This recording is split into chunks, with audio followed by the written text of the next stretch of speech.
Last week on Sound Advice with audiologist Doug Leonard from ASI, Audiological Services of Iowa, we talked a lot about the frustration, the ongoing frustration with hearing loss and how it can be, something that's not a problem one week, but frustration comes in the next week. And Doug, we talked about that, but let's talk about how you defeat frustration is really by having a positive mindset. It is very much that. And, this is going to be a little bit of a rehash of last week. And it's kind of what we're going to talk about for all of February is how we deal with problems is our positive or negative outlook on it.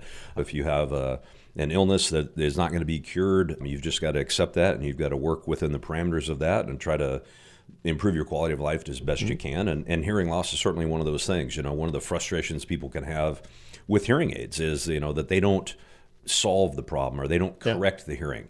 And it's kind of in the sense of glasses. I have poor vision. I see like 2400 or whatever.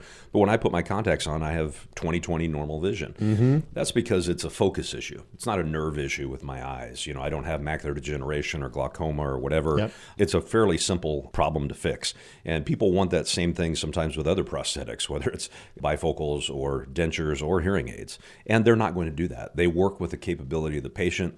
And, you can either dwell on the fact that it's not perfect or you can see how much of a quality of life improvement that they do make. One thing you can do that stops the frustration sometimes is just learning more about the issue, the problem, and saying, yes, okay, here's something that can help. It won't cure, but it will help. Knowledge is power. Absolutely. And I love that phrase because, people don't understand how many different things that we can do to improve their communication ability. Yes, hearing aids are a big part of that. But, if those don't completely solve the problem for patients, maybe they need to rely on assistive listening devices. Maybe they get a partner microphone or maybe they get an FM microphone. If they have trouble hearing the television, maybe they go to a TV streamer so the sound from the television streams directly into their ears. Maybe if they have a landline phone, they could get a caption phone, so they can read what other people are saying. Yeah. There's tons of great accessories and other ways to improve their communication ability besides just their hearing aids. Yeah, and the other thing is stop buying into the stereotypes. You think, oh, I'm too young to have this.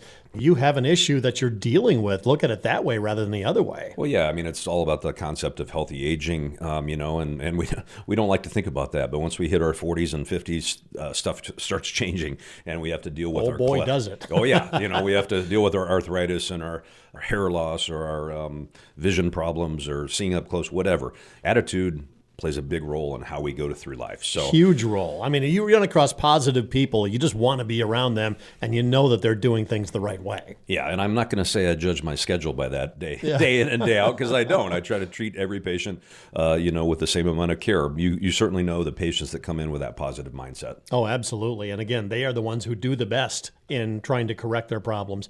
But Doug, what's the number here at ASI in case anybody wants to make an appointment, set up a screening, anything like that? Yeah, we'd love to hear from John. It's 792-5933. They're great folks. Go out and see them. If you got questions, ask those questions you've got on your mind.